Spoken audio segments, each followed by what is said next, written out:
Hello, everybody. Welcome to the Moon Scarab channel and welcome to the show In Orbit With. And I'm honored to have here today with us Robin from Toadstool Tarot. Hello, Robin. Hi, I was going to say, ooh, it's disco. It's a perfect intro for Pride Month. Right? You like that intro? I do. It's custom made for for you.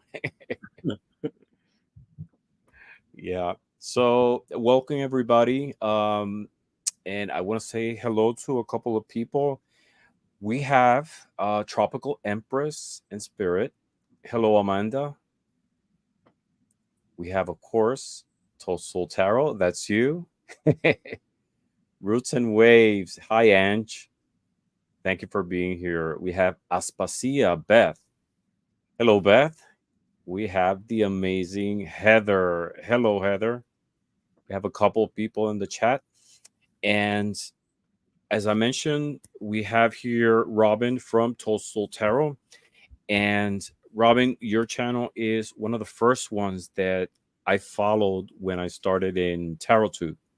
Wow. And yes. And one thing that I liked about your channel and about your personality is that you pose questions that a lot of people don't think of. Like you like to explore uncommon topics within tarot or divination in general, Yeah. right? So there's And always, yeah, go ahead. I'm sorry. when I'm inspired or when I can think of them, it gets harder and harder as I go along, and there's more information out there. Mm-hmm. Because my channel started from a very different place, and now the content is more or less things I haven't heard other people discuss. But Yeah, so much content out there, it's often hard to find things that haven't already been covered.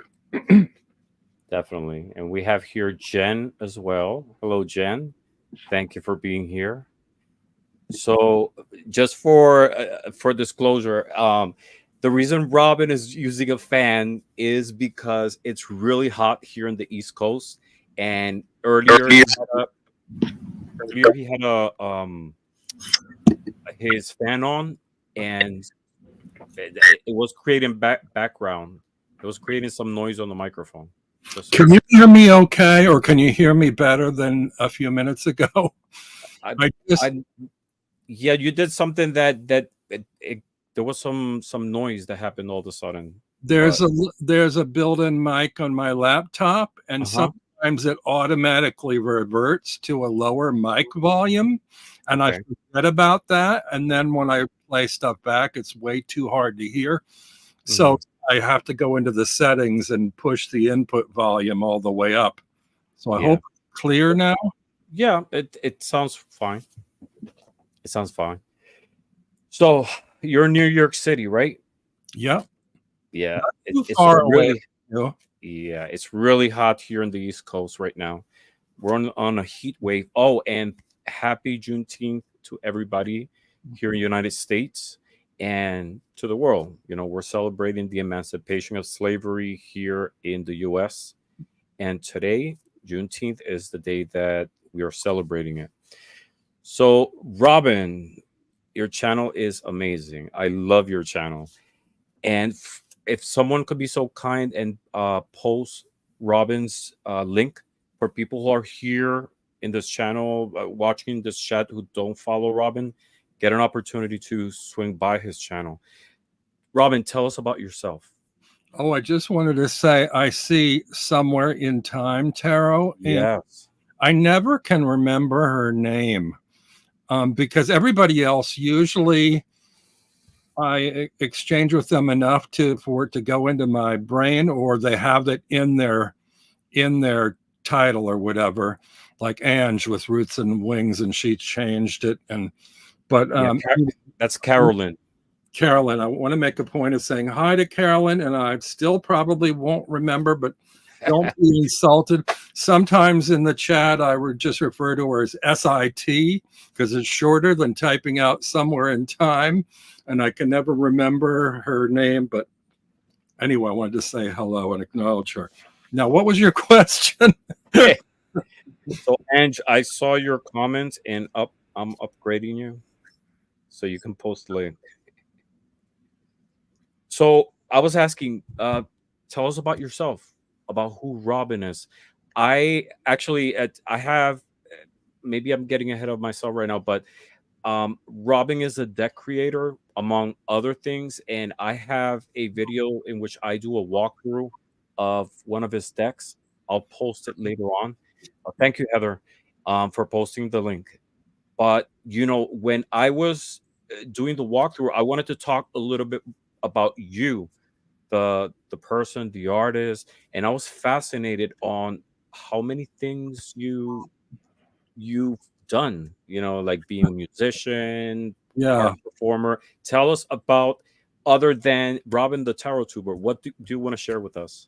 I think I'm what they call a jack of all trades, master of none, Uh-huh. because, well, the easiest way to cover everything I've done is to look at my Wikipedia page, Robin Crutchfield, if anybody wants to Google that, because I came to New York in the mid 1970s. Pursuing performance art, which was a big thing at the time. And then it sort of died out a little bit. I transitioned from performance art into music.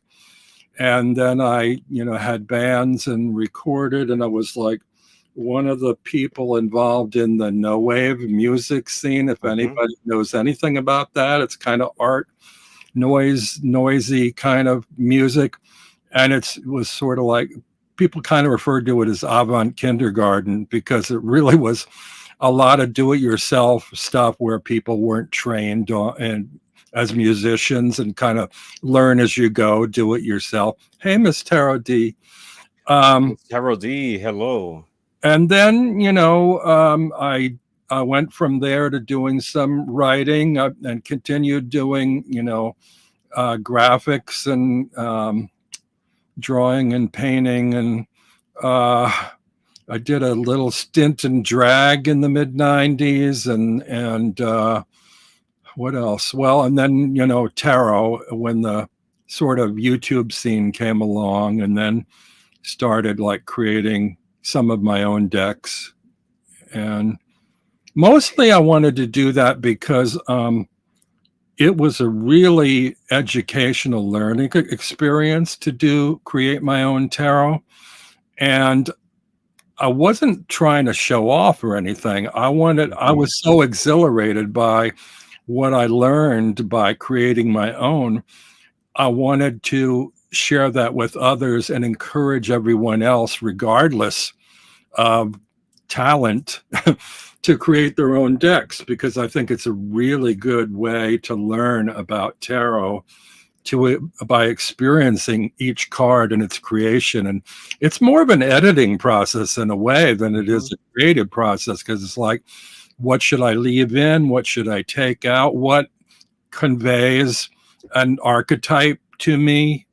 And I did it by Googling each card in the deck and uh, putting up all the images on my screen, and then looking at them as what they had in common, and then using that as models to choose different elements to draw on my tarot cards.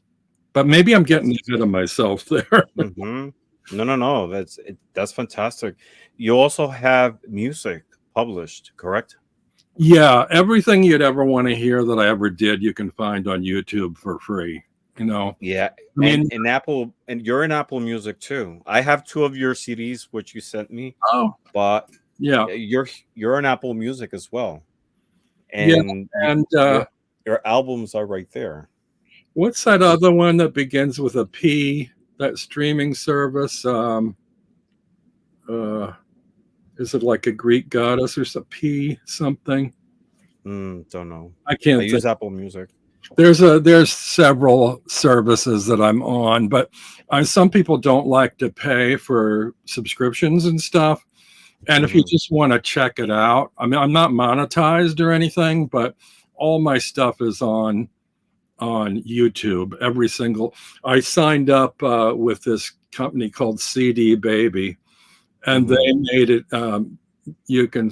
It's sort of like, it's very much like make playing cards in a way, because you can create stuff and then they kind of take over and do all the work for a cut, you know. And so they put things on there, and they collect money and give, send a cut to me. Not very much, but Mhm. But yeah, something. yeah.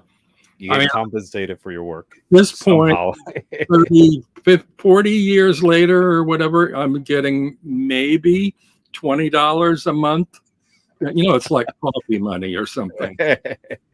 Oh god. Yeah. So if you have Apple Music, or if you go to YouTube and l- listen to his music, he has 5 albums here Oh, available. those are the Actually, solo 6. ones. Those are the solo ones under my name, Robin Crutchfield. Hmm. Oh, Previously, because I started off in this band called DNA, which was this sort of noise band in the no wave. Then I had my own band called Dark Day, and there are several albums on there under Dark Day. And then around 2000, with Y2K, I went completely acoustic. I mean, I did manipulate it with a computer, but it's all acoustic based Oh, I see it material. here. And This then, one. yeah, yeah. Oh. Hands in the Dark, 1979. Exterminating Angel, Dark Day. Really nice. And that photo you have on Wikipedia, what a handsome photo. That was from my first, not televised. What do you call it? My first publicized performance art piece. I had done a couple other things before that, but that one was done in a little art storefront down in Soho, Uh-huh. and uh, um, I don't want to go get too much into describing the piece, but it Right. was. I mean, that could be a whole other discussion, but it was. I did have a friend, a photographer friend, come and document it, and that image was turned into a photograph. It was used in several magazines. It was used in the review in the Soho Weekly News. So, I mean, I got a lot of mileage out of that particular image. That's awesome. So going through all these different periods and experiences through your life as an artist, you come into divination. You want to share with us your spiritual journey, how you transition, or not transition, because that is something that is still part of your life, right? But how do you come into divination? Was it through a spiritual journey, self-exploration? What's your case? It's funny. Actually, I'm going to step aside just a second to say that I've come to consider my history in through all these genres as a minimalist, Hmm. because I really ultimately have made the most from very little. If you look at all my work, my original music was, really short, like 5-note sequences overlaid or overlapped and looped and things. And then my drawings, some of my best drawings, were just a handful of lines, just enough to suggest an image. And then when I wrote, my initial writing was kind of playful. It was based off of a combination of Dr. Seuss and Gertrude Stein. And so there was a lot of wordplay in there and just very simple kind of writing and not very lengthy pieces. So short works. And even when it comes down to, the tarot, in some of my designs, there just very few lines, just enough to give a hint or a suggestion of what the archetype is. Now, I've heard a lot of people talk about when they first discovered tarot, or how they got into the whole thing. And I was thinking about that the other day, because I know Simon and a lot of people talk about this British TV show called, I can't remember the name of it, but it was like a sort of a horror, show in the evening that opened Oh with yeah. Tales of the With Unexpected or something like that. with tarot cards like flying around, something like Yeah, that. yeah. Well, mine goes back further than that. It's too young probably for you to remember. You might know this from the movies, but there was a soap opera in the late 60s and early 70s on TV that my sister and I would rush home from high school to watch. Right after General Hospital was this show called Dark Shadows. And Dark Shadows was this soap opera about a vampire, a witch. At some point, they had a werewolf and a Frankenstein monster. And it was, a soap opera, but it was very mystical. And I remember at one point, they introduced me to, they used tarot and the I Ching, but not in the way that people use them now. They were a time traveling machine or apparatus somehow. Somehow, by using tarot or the I Ching, they were actually able to physically move through backwards in time 200 or 300 years. With tarot and I Ching. To Wow. go back to, Mm-hmm. and the main character was Barnabas Collins, this vampire, and he was originally cursed by a witch to become a vampire. So they went back to his youth before he was cursed. But anyway, I was very intrigued by the sort of mystical quality of like, what is this thing called tarot and what is the I Ching? And I never fully got into the I Ching, though I have some I Ching cards and a book, but it's like the poetry is a little too dense for me to like translate or comprehend. And tarot, for years, I would struggle with it because I kept getting stumbled by the little white book that came with it because it had keywords in it, but the keywords didn't seem like synonyms. Some of them did and some of them didn't. I thought, well, that's like the opposite of that, or that's completely different. I don't see a connection there. And I kept thinking I must be doing something wrong. So I kept putting it back on the shelf, and every half a dozen years I'd come back later and give it another try. And then at some point, I think somebody wrote or somebody said, or maybe I even looked back again at the little white book near the beginning, where there's a line, I think, by Arthur Edward, who said that tarot is all in the symbols, or it's all in the imagery. It's all in the images, or all in the symbol. I thought, okay, well, I'm just going to look at the pictures then, the images and the symbols, and not frustrate myself over these keywords. Mm-hmm. And I also ran into people online that were saying, there's no wrong way about tarot. Everybody finds their own way. And for the most part, that's true. I think actually anybody can do tarot for themselves in whatever way works for themselves. I wouldn't say just, randomly go in blind and start reading for other people. But if you find a system that works for you, that gives you some sort of consistency of answers that resonates, then I think you're on the right track. It may not be a system that works for others, but if it works consistently for you, then there's some kind of language communication there that's working on a level that you can make use of it. I understand. Yeah, because I remember a video that you were like trying to explore the idea if there is a right or wrong, the argument that there's no right or wrong way to do tarot, and you were kind of on the side or thinking that is not necessarily true. But now listening to you, what you're saying is, yeah, that's true. There's no right or wrong way necessarily, or that might not be necessarily true. But what is true is if there is a system and you have consistency with it. Is that correct? Yeah, but also you have to take into account that people use tarot for different reasons. Right. Huh. I think the bulk of people that use tarot are not using them for the same reasons I am. For me, it's introspective investigation. It's guidance. It's not fortune telling for me. It's not where I'm predicting other people's future or whatever. I'm open to that as a possibility, but for me, it's more of a psychological thing.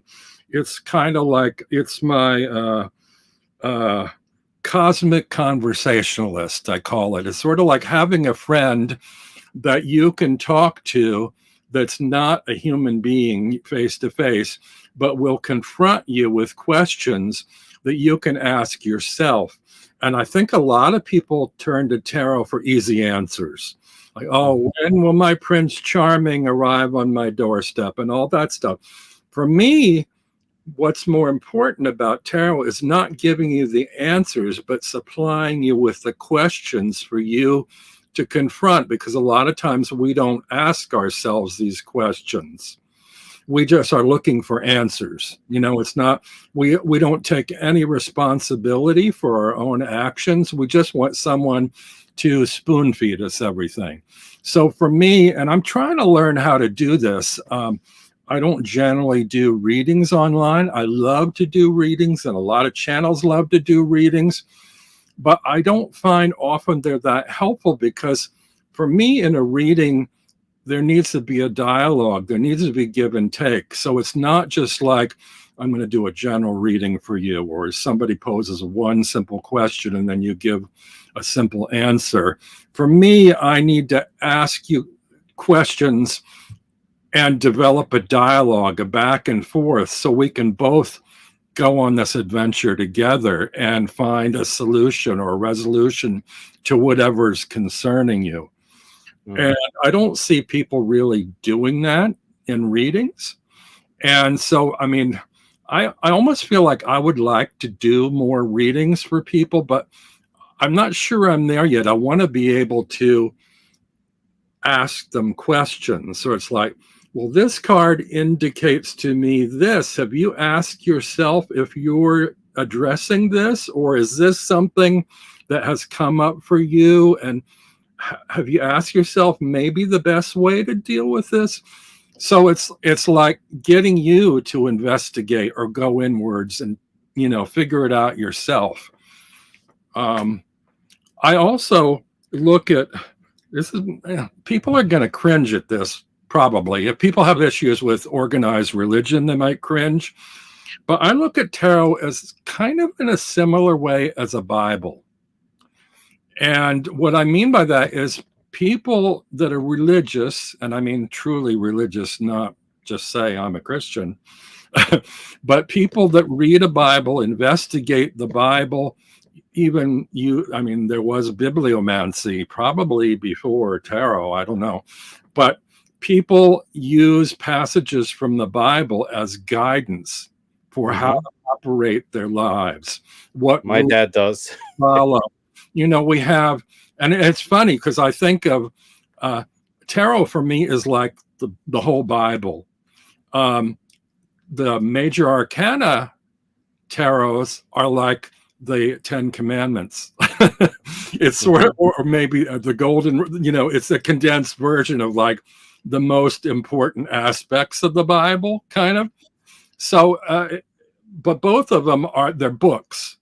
Tarot for me is a book. It's a book with 78 pages, but because the pages aren't connected, it can be shuffled into thousands, maybe millions of combinations to give you different insights, because each card can be standalone, but depending on if you lay it out on a spread, it can shift the meaning of the context.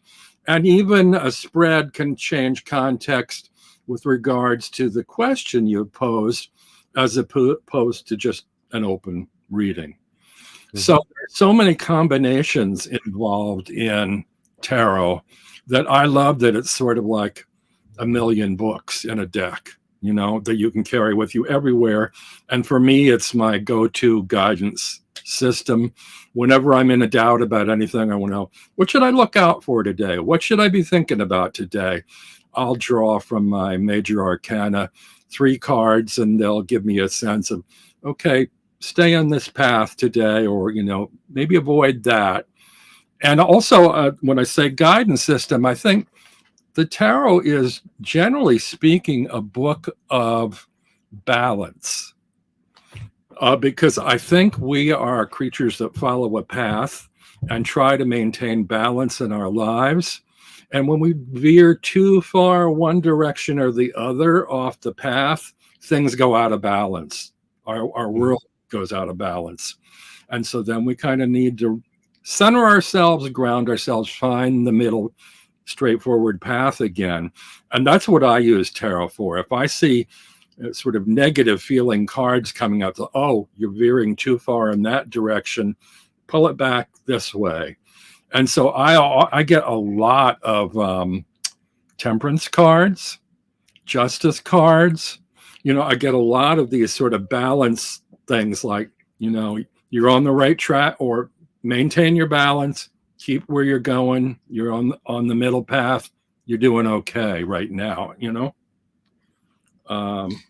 Yeah, definitely. So so when you get those cards and it sort of like suggests your points of direction, what do you feel you're tapping into to get those messages? That's a good question, and I don't know if I have the answer. And maybe that's the fun or intriguing part about tarot, is not having the answer, because I almost feel like somebody somewhere came up with this idea of these 22 archetypes that seem to answer every question. And you can get into like minor clarifications with the other cards in a 78 card deck, but it's really all in those 22. I haven't found any question, I don't think, that I couldn't answer using 22 cards, the major arcana. And and it feels to me, I approach it like a psychological tool, psychology more than woo-woo, Mm-hmm. I'm open to the woo-woo too. I like the idea of the mystique of tarot, and there's something fascinating about this idea of myths and folklore and fairy tales and the deep mysteries of the past that have been communicated through secret societies, and it's all very intriguing, and there is that aspect that, oh, maybe I'm communicating with cosmic voices or spirits, or energy beyond the here and now. Maybe I'm not closed off to that, but I feel we live in the physical here and now, and it's better to focus mostly on how we are managing within this physical reality. So that's I use it as a guidance tool. Mm-hmm, definitely. And Tom had a similar question. It says, question for Robin and for me. If you're looking at tarot as more psychological, do you think you are tapping into something internal, subconscious, or an external source when reading?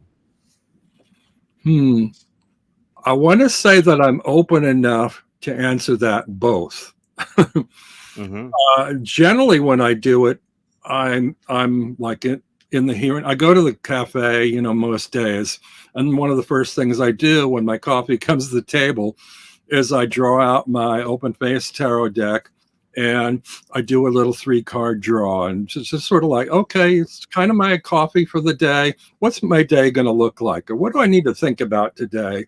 Maybe I get a card that says, don't do too much today. Just go home and rest. Take it easy.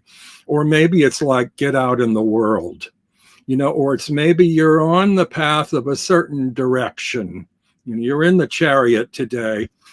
You want to go somewhere. Where do you want to go? Figure out where you want to go. Figure out what you want to do. Figure out how to get there. And that's where the questions come up. They're like little hints of things to how to plan my day. I don't have as many challenges as I did in my working days because I'm retired now. and I'm fairly comfortable. I live on a next to nothing budget, and I don't have a lot of money, but I don't have much to complain about either. And so the little bits that I do have to deal with are perfectly answered for me with the tarot. That's great. So, in the same line, Tom has another question. And part two, do you think that your art, music, and painting taps into the same source? It's funny because I recently decided to take a class in improvisation. It was offered at a senior center that's not real nearby, but a friend told me about it, and I thought, that's intriguing. It's free. And I went in and I approached it for different reasons. I said, I have no leanings of, going on stage and doing theater and performing for people at improv. But the reason I want to study improv is, and it may not be apparent here, but I think that's kind of one of the things about Zoom and social media. I actually came into my own online with a distance between me and another person. I have social interaction issues. And so it's very awkward and uncomfortable for me physically to be near people that I don't know very well. And on screen, it's real easy because you can bullshit. You can do whatever you want. If you're uncomfortable, I can run out of the room. I could leave you here with nothing and let the screen go blank or shut my computer off. There are ways of dealing with my social issues. But I thought if I take an improv class, I might be able to pick up a few tools to help me interact with strangers that confront me on the street. And what I really wanted was verbal improv. So it's like anybody says something to me that I have a way to interact with them that doesn't escalate something into, a battle or a self-defense kind of mode or whatever, because I really don't know, just encountering someone, where they're coming from, if they're a danger or if they're well-meaning, and so I thought, this would be a good exercise for me to take this improv class. Now, it didn't turn out quite like I thought. There was not it was more kind of like mime and visual, like charades kind of improv, more so than speech and verbal stuff. But I got what I expected out of it, I guess, or wanted out of it, enough out of it to think about, and then kind of dropped out. Maybe I'll go again if there's one more focused on what I was looking for. But what it ended up making me think about is, besides me considering myself a minimalist in all the things I do, I'm also an improvisationalist, because a lot of my things are kind of trial and error. It's sort of like, I'll scribble a little drawing. If I don't like it, then I'll toss it. I'll do another one. I won't invest too much in it. Sometimes if I go too deep, I overwork stuff. But it's like I go just to the point that, yeah, I'm there. I conveyed that, or I articulated that. And I've done that with my writing, with the visuals, with the music. So, and all the things sort of come about more successfully in a way out of trying and making mistakes and learning from that, rather than rote memorization or practicing things over and over to try and perfect them, because there's kind of no such thing as perfection. Of course not. The harder you try to perfect, I find you stumble. Definitely. Actually, one of the tools I used in my early music improvisation was, I didn't know enough about music or keys or anything to really do a proper improv. But I discovered a little tool that kind of worked for me. It's like, if you make a mistake, you made a mistake. But if you make it again, it might seem like a coincidence. If you make the same mistake 3 times in a row, it's purposeful. Yep. And so, like, you can build or improvise things out of errors, out of mistakes. You Hmm. can make something right by repeating doing it wrong. Speak. So yeah, I've actually learned a lot by doing that. And in terms of learning tarot, I kind of picked up on keywords, but I needed to try and find a kind of a Rosetta Stone common denominator that other people were using, not to do tarot for myself, but because I found a community that I was interacting with. And if you interact with other people, it's a language. And if you're sharing a language, you need to have enough words in common that what you're communicating conveys to another person. Otherwise, you're talking in two completely different languages. Yeah, definitely. And among the things that you've done, you've published several decks. I actually have, yeah. Do you want to share a little bit more about those decks? My favorite one, and the one that I have from you, is the Open Face Tarot. I love this deck. I love the size, and it's a deck that consists of only the 22 major arcana. The images are fantastic because they're drawn in such a way. It looks simple, but it's so powerful. Look at this moon card. I love this card. It's one of my favorite. My favorite of all is this one, the Tower.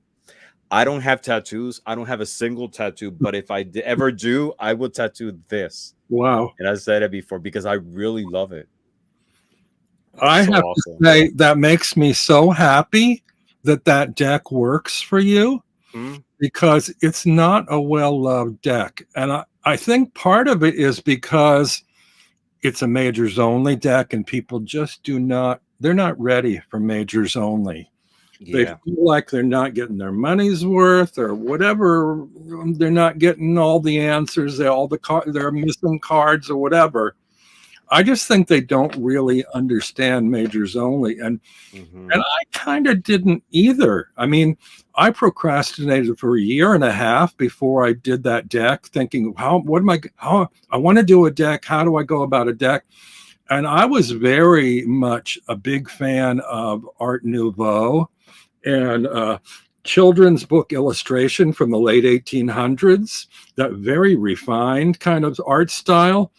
And I'm not capable of doing that style. I wanted my deck to be like that. And here's a case where it's like, I fought and I tried and it just wasn't working. And I kept putting it off because I thought, I can't do that style. And 78 cards is overwhelming. I thought, well, let me just start with the first 22 and see what happens. And actually, I woke up one Sunday morning and all of a sudden I was inspired and I thought, okay, I'm going to tackle this today. And what I'm most afraid of is the stumbling block of getting to a point where I have to stop and then I lose interest or get sidetracked and I don't continue on. 78 cards, there's a lot of places for that to happen. But 20 cards, maybe I can push through if I, stumble several times and do 7 cards a day or session or whatever. But what I found was I was doing, I had done some portraits of people and stuff with just a few lines. And I thought, okay, I'm going to try to see how far I can get through the 22 cards with this simple style I'm doing. And some of the cards I did do multiple drawings of, but a lot of them, came through on the very first try. And I like to kind of do a lot of one single line, things in my images, not a lot of scratchy stuff, but it's sort of, and so simple lines. They're kind of like doodles in a way. And so I started doing this and I got through the entire 22 in 4 hours. And it kind of boggled my mind. And I also kind of felt like, maybe I'm channeling this through somebody. A lot of times when I do my own art and I feel like that looks like somebody else did it. Now, I'm not capable of doing something that good. I'm just channeling somebody else's something, and that's why it came out so good, because I don't give myself any credit. you know. Mm, And in yeah. this deck, there were several cards near the end that I was not really happy with. But I had kind of reached my exhaustion limit at 4 hours, and I thought, do I go back and rework those? If I rework them, am I going to stop? Am I going to wait till another day? Is this thing going to be complete? And some kind of voice in my head said, no, these are good enough to communicate what you want, Yeah. even though they don't please you or your ego. They're good enough, and Uh-huh. just stay Like with. this. I love this strength card. Uh-huh. Look how beautiful. It's like totally integrated both figures. A lot I of just people, love it. the favorite of a lot of people that have commented that they liked it. Yeah. The strength card. Yeah. Yeah, my favorite is the tower, but that was beautiful. My least favorites are the star card. I'm not happy with the star card. Uh, Mhm. the world card, I'm not really thrilled with. Um, I think there might be one more. I can't think of it right now. But a lot of them I love. I love the Fool card started me off in a great place. I love the Fool card. And talk about, working with improvising on mistakes. When I first did it, it was my first time working with make playing cards.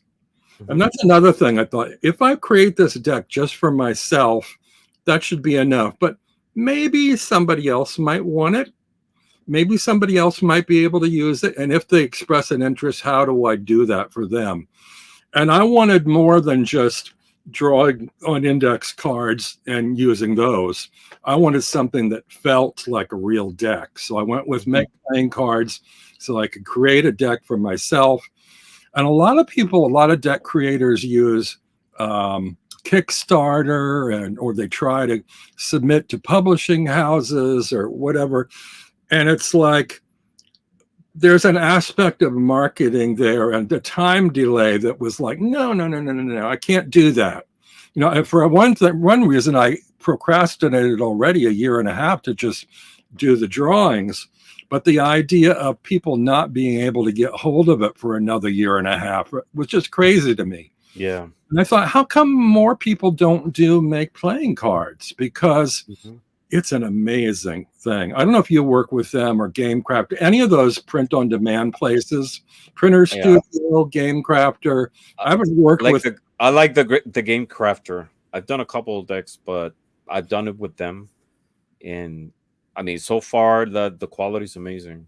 I love the quality. I was skeptical at first. I thought, oh, are these going to come out cheesy looking? Like, I mean, some people have done like Xerox machine things and then laminating them with Hmm. laminated sheets.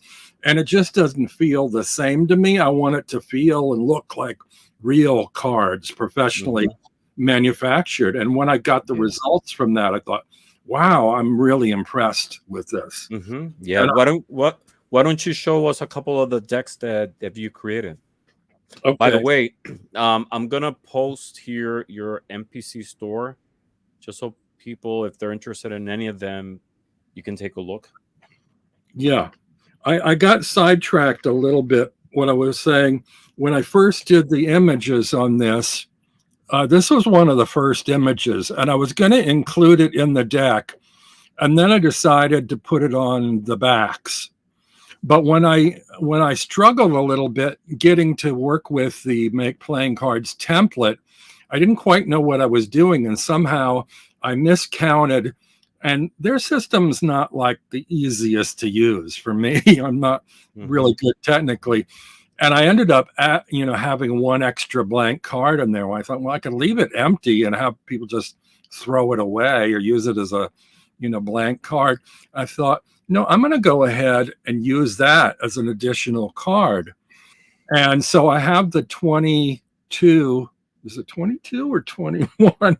No, it's 21 and a zero, right? So it is 20. 22. So I Yeah. actually have 23 cards because I have that one as it's two-sided where the front is also the back. And it Hmm. could be a significator card. I think the first time I did the deck, I put keywords on it, and I did it in regular size. Yeah.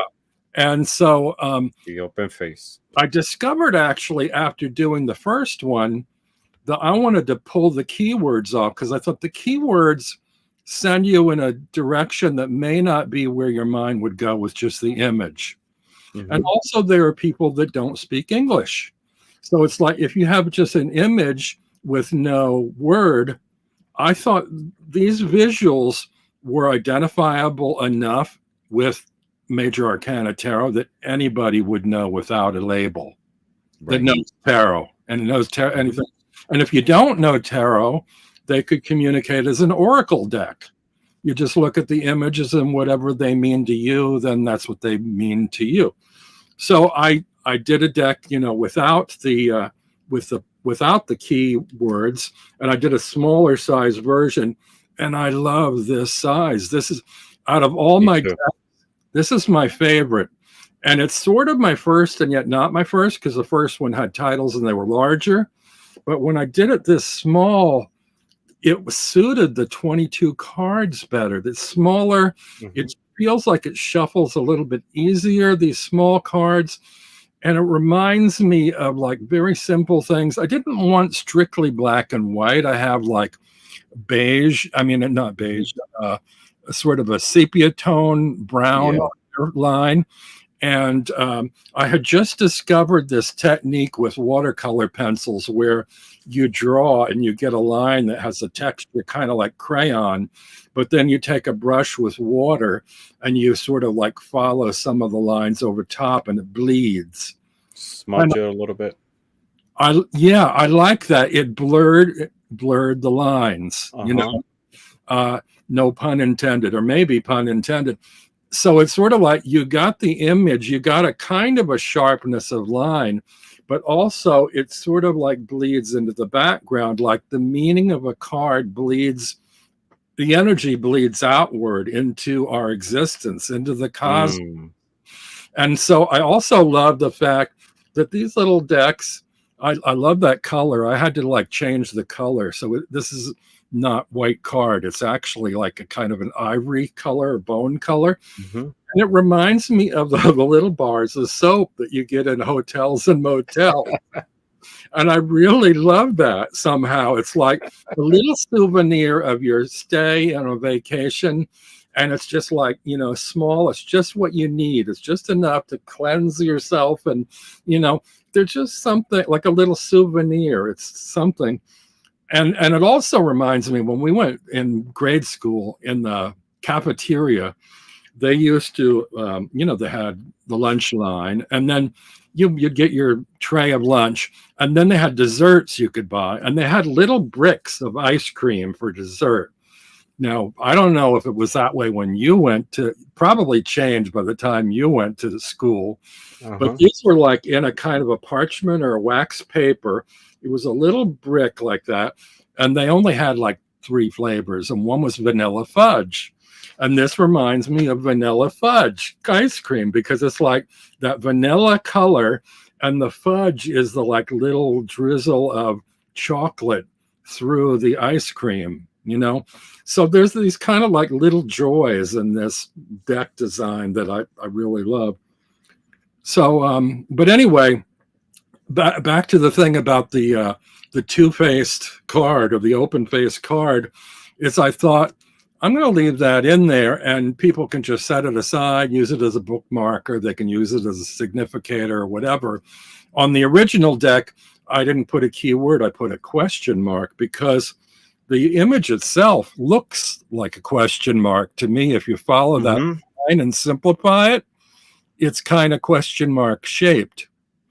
And what I loved about this, I often accuse people these days, it's like, I'm not into cutesy, silly decks. You know, it's like, I have a few, but it's like, tarot for me is a really serious thing. And then I got to thinking, well, are my decks cutesy? I don't know. There's to some, there's a cute aspect between this and the Lenormand.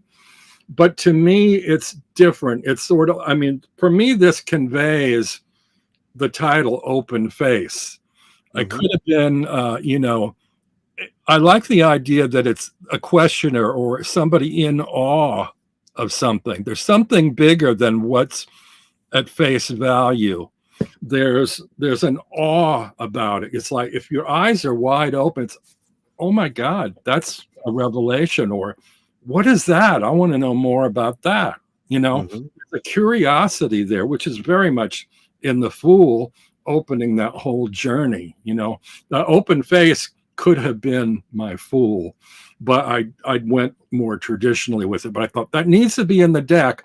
And I somehow like the idea that as a back, you can also almost flip every card and it's a mirror of what you're thinking. It's looking at you, asking the question about what is this card giving me, or what is this asking of me? What is it telling me?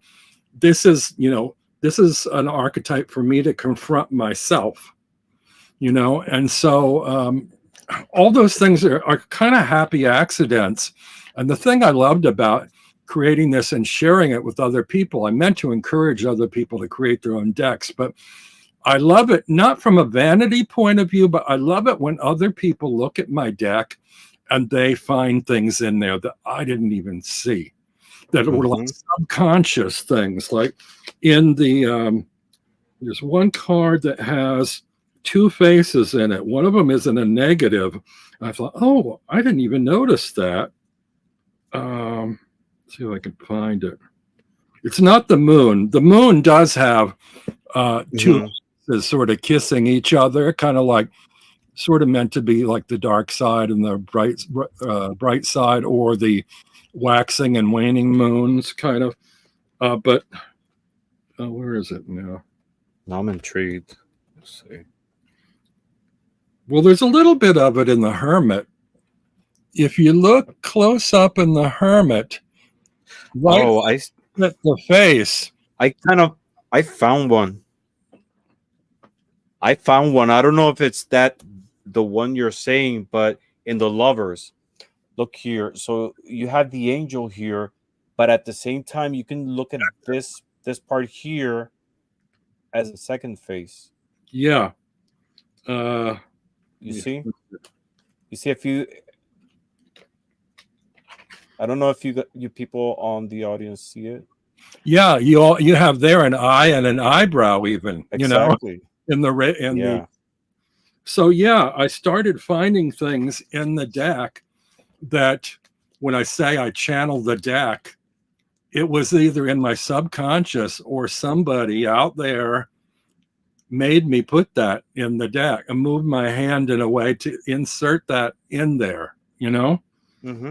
So I share the credit with whatever energy is out there, and I do believe that we're all part of a big web, that everything we do, we're sort of like cosmic spiders. We dance on the web and the vibrations go everywhere, and communicate. So you had the open face, you have a Lenormand deck published. You have how many tarot decks? 3, 4. You had the open face, you had the open face shadow, you have the Toadstool Tarot. Well, first I did the open face, and then the criticism I got was, oh, if you ever do a 78 card deck, I'll buy that one. And I did it more for other people than for me. And I didn't feel like, I thought, okay, well, I know I can get through 22 now, but can I get through 78? Probably not 78 original. Not on a sit. But if on a sit. No, never, not in one day. I did one a day, and in a few months you'll have the whole deck. But it was a pip deck, which made it a lot easier because I could do cut, copy, and paste. And so this is the Eyes Wide Tarot, which is a variant on the open face. It's like the same idea as an open face. It's eyes wide, Right. I somehow got into this googly-eyed thing. I don't know why. It's like these characters don't even, the open face does have a full face, but the Eyes Wide and Little Norman just have eyes, no mouths or anything. Is that a 78 deck? 78 card deck? Oh. Yeah. So that's the back. I don't push this one, though. I'm not real happy with it, but I did it using the Pages program that comes with every Mac, which Mm-hmm. just lets you manipulate geometric shapes and apply color. Because I wanted people to know, had a lot of people saying, "Oh, I don't have the artistic ability." I'm saying, yes, you do, because the shapes are all here. These are stick figures, basically. And so I started doing things just by layering shapes. Here's like triangles turned into a horse, Mm-hmm. Oh, and it's brilliant. I love it.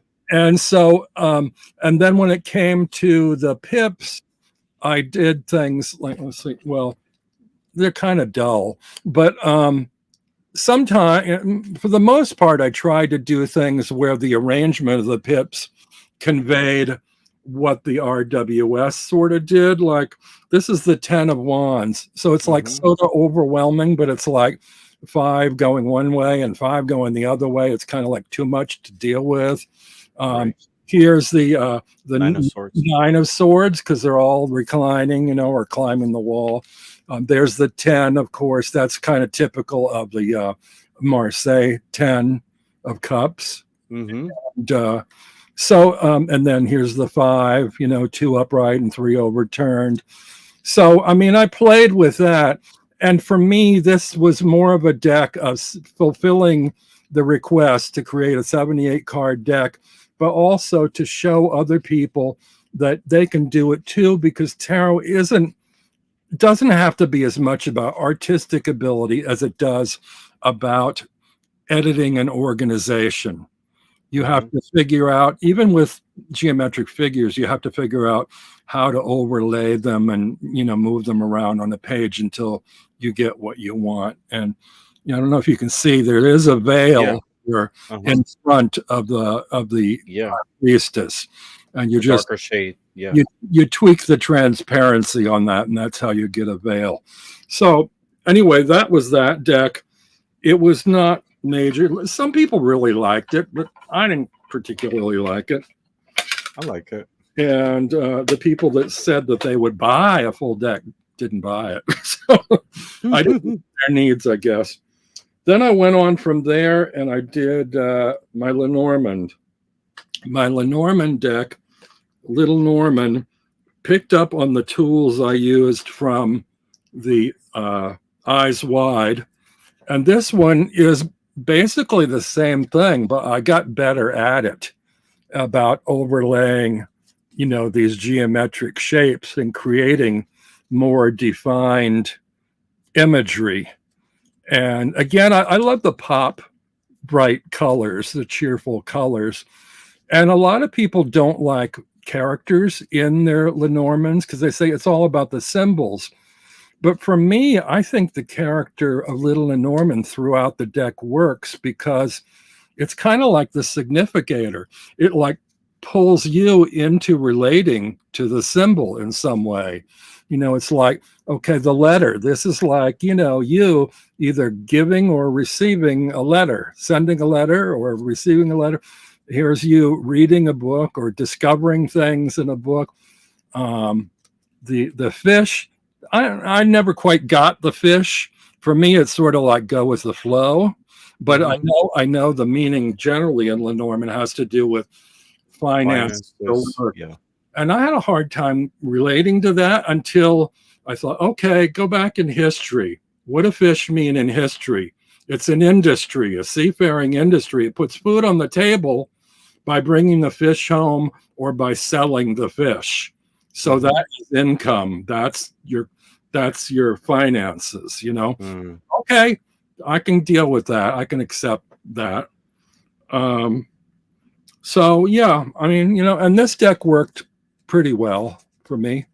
Has all the elements it needs. Like, I think that his appearance is common enough that you can ignore him and pay attention to the lead character. But I also like that there are certain relationships in the deck. Like, here's the bear, and he's sort of like, they're both kind of skeptical of each other. It's like, is this bear nurturing, safe, and comforting, or is he going to eat me? You know, what's my relation? Is he going to bully me, or is a mother bear protecting me? Mm-hmm. It looks like a kawaii tarot. Yeah, a little bit. Yeah. In a way. A friend. Like, am I a friend or maybe not a friend? I think I'm your friend. So that's awesome. The fox. This is a weird fox because it's kind of like he's I don't know if he's jumping or lying down, but he sort of looks like he's ready to take off. And I included both the whip and the broom. There's the whip. Mm-hmm. Lines were harder for me to do because if you do graphics, there's something called a Bezier curve, and I've never been able to master it. But, I managed to get a little line using a Bezier curve and then cut and copied the hell out of it. Here's my storks. And I got the anchor. Oh, I love it. Look how I dealt with the water. You don't need waves. Yeah. You don't need curves for waves. You can use angles layered. Oh, that's clever. That's clever. Same thing. I sort of use the same thing in the boat. Uh-huh. Or it should be ship, I guess. The ship, yeah. And then the scythe is actually more of a sickle, but it's, conveys the same thing. Yeah. The house. So there's it's kind of like a storytelling deck too, because you can tell a story with a lot of these images. Oh, I use the Bezier curve, same one for the snake. Mm-hmm. Snake is another one I had trouble with. I did a class with what's her name? Tarot. I can't think of her name, but I'll think of it in a minute. I did a class, and she said that the snake is twists and turns. I thought, oh, that makes a lot of sense because, I previously thought of it as like deceit or conniving or whatever, but life brings us all twists and turns. Sometimes we have to wriggle a bit to deal with things or, avoid certain directions or twists of fate. So, yeah, the mice, I wanted, I was going to ask you to show me the mice. That's one of my favorite cards. He's like teasing them with a piece of Swiss cheese, It's like, it's either like, here, have some cheese, or what have you done to my cheese? Right. Is this the only piece you left me? Yeah. Yeah, I completely understand because the mice is one of those cards that there is a negative meaning associated with it, but I see it differently. To me, mice represent wisdom. They're survivors, right? Uh-huh. But there's a different cultures in the spiritual aspect. Mice represent something different. Like, for example, with Ganesha always has a mouse with him, and what it represents is wisdom. So when I see mice, I don't necessarily think about something negative. To me, it means something totally different. That's interesting. So, I want to just show you two quick. I know I'm really drawing this out. We are at 1 hour. Are you okay with time? I'm fine, but okay. I don't want to bore people, but I also want to get the. Please. Oh, this is your show. Well, about a year or more after I did, I think the Lenormand, I decided to redo. I mean, some people complained that the open face, they didn't like a black line or dark line on white. They didn't like white cards. They said, oh, if it was just black, white on black. So I thought, okay, I'm going to try to accommodate them. So it was around Halloween. I did what I call the Ghosted Edition. And this one, I don't like any of my decks as well as that first deck. The one that you like, the one I like, it was magic. Everything fell right into place, and all the others have been left, leave me desiring something different. Mhm. Like, this isn't it. But I did this, and this looks sort of like chalk on a blackboard.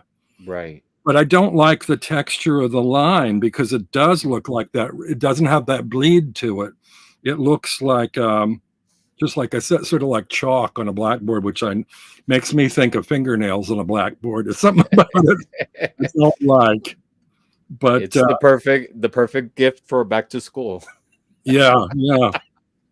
Well, and sometimes it works okay, and it's fun to have around Halloween, I guess. But Mhm. and I told you before we started, I just did a linen version of the open face on make playing cards, and haven't made it available yet. I haven't received it yet to see how it looks and feels. It visually it won't surprise anybody. It'll look the same as this one, but some people really love linen stock, so we'll see. Yeah. Um, So one thing that is very common among the decks that you have is that most of them, I mean the tarot ones, they are major arcana only. yeah. You normally read with major arcana, correct? Well, yes and no, because I Mhm. buy a lot of decks, and the ones that I buy, there are not that many major. So I'm pretty much forced to read with a full deck, and I don't mind that. I'm used Mhm. to it, and I'm actually also teaching a class now, so I'm teaching people how to work with the RWS, and that's a great learning experience too. Besides creating your own deck, teaching people how to read a deck is as much a learning experience for you as it is a teaching experience to others. So yeah, I recommend people giving that a try. Um, I also did another deck using clip art on Canva. I thought, oh, I should have a trademark deck for my channel, Toadstool Tarot. So I thought, okay, I'm going to do a Toadstool deck because I found something like 200. No, not 200. Maybe it was 200. There were a lot of clip art images of toadstools, but they were different art styles. And I found enough of them of a similar style. The backs don't look the same, but they're like line drawings with colors. And so these are probably not that easy for people to read from an intuitional point of view, but if you know the key word, you can figure it out. And some of them I try to, like we have lovers. So I have these two mushrooms kind of leaning in together, one protective of another. And these, I feel a little weird about this because it brings up the whole thing about AI and using other people's artwork and stuff, because these are images that were copyright free on Canva. I didn't draw them. I did tweak or change the colors on some of them and the direction, but I didn't really uh, change that much. I like them on the black background, and it's kind of more like a pip deck in a way because they don't really indicate. I don't know if they're like the Empress. I like that she's sort of a rotund, fuller bodied mushroom. Mhm. And uh, Judgment has this little band that's sort of like slipping down the stalk or the stem of the mushroom. It's like halfway up, halfway down, kind of. Strength, we have one where it's like, oh, is that a jaw in the big mushroom, or is the little one taking a bite out of it? Is it protecting the other? So, and there Sure. are, but I also changed the system a little bit. Besides the majors, I added 4 element cards and 4 court cards. I thought, well, how are people going to work with this? Because it's not a full deck. You don't have the minors, but you got the courts, and you have a representative of the minors in 4 elements. So I have earth, water, air, and fire. And then I also have, here's the fool kind of leaning into, off the page into where he's going to go. Let's see. This is the magician sort of breaking out in these little bumps, yellow kind of. I mean, it sort of is what, here's the hermit kind of stomping off alone, kind of. I'm trying to think. I had the court went, oh, the hangman. The hangman. Turn them upside down, right? And with the chariot, I did world. The world card, I have a cluster of mushrooms. So it's like, all these figures in the world kind of. With the court cards, I found ones that look similar enough, but did have little cute faces on them. Mm-hmm. And so I thought, okay, well, that works. It was at a point where I was trying to work with pip cards and realized you don't really need images on a tarot deck. Once you know the system, the words will do it. You could have a whole deck of blank cards that just have a word on them and know what that represents, and you can read with that. So I just wanted something like hinted at, it was like, it's color, it's entertaining, but it's not really telling a story like a lot of decks do, with RWS. So that's kind of and I thought, well, it's Toadstools, and I have Toadstool Tarot, so this will be the, the marketing thing for my deck, Mm-hmm. But I'm a terrible marketer, so there you go. No, the images are fantastic. Since you went into it a little bit, how do you feel about, what's your thoughts on AI decks? I have a few and I never use them. Initially, I was like drawn to them. I thought, oh, this art and these colors are gorgeous. And it's like, if somebody were doing this with their actual art, I'd snap it up in a minute, but people aren't doing it. And this is providing something that's not being provided out there. But there's also an aspect of it that feels soulless in a way. And yet you kind of wonder, is there is this a way of the cosmos communicating to digital thought to create an image for us? So not too long ago, I bought a deck called, I think it's called the Primordial Tarot or Primordial Dreams, and it looks like cave art. And I thought, cave art is like original language. It's like before they even had vocal language, maybe they were drawing images to communicate something on a cave wall. And AI art is like bringing us language from who knows where, trying to communicate something. And it feels almost like a perpetual circle connecting. It's connecting cave art to the future, the cosmos, and almost leaving everything man has learned out of the middle. It's like connecting two ends of a cycle in a way, or who knows where AI art will go. But there's that. But for me, AI art, I understand from a marketing point of view, the issue with using other people's copyrighted art. I'm not for that at all. But then you argue with people that you have say, well, they didn't make their own art. Well, there are photography decks. That camera is doing the job that otherwise an artist would do with a pencil in their hand. So there's that argue that they didn't make the art either. They just focused and snapped an image, And then they also have, how many decks are there of Pixies, actual line drawings that have been done and redone, and other copyright-free archival imagery? It's like those people are not, their estates are not seeing the wealth from that. Pixie never saw all the money from all these decks that are coming out using her line work. So there's an argument to be made there. I think it's more controversial because the people creating decks now are alive and they use it to put food on their table and stuff. But it's a controversial topic, and it's not a simple, easy answer. And it's a technology that is here to stay, whether we like it or not. And I think that probably some legal issues may need to come into the conversation in terms of making it more fair to everybody. But you have to sort of kind of figure out, and also I wanted to say it comes down to imagery. uh, when we deal with cards, it's all about your intuition. We're really sky gazing, cloud gazing.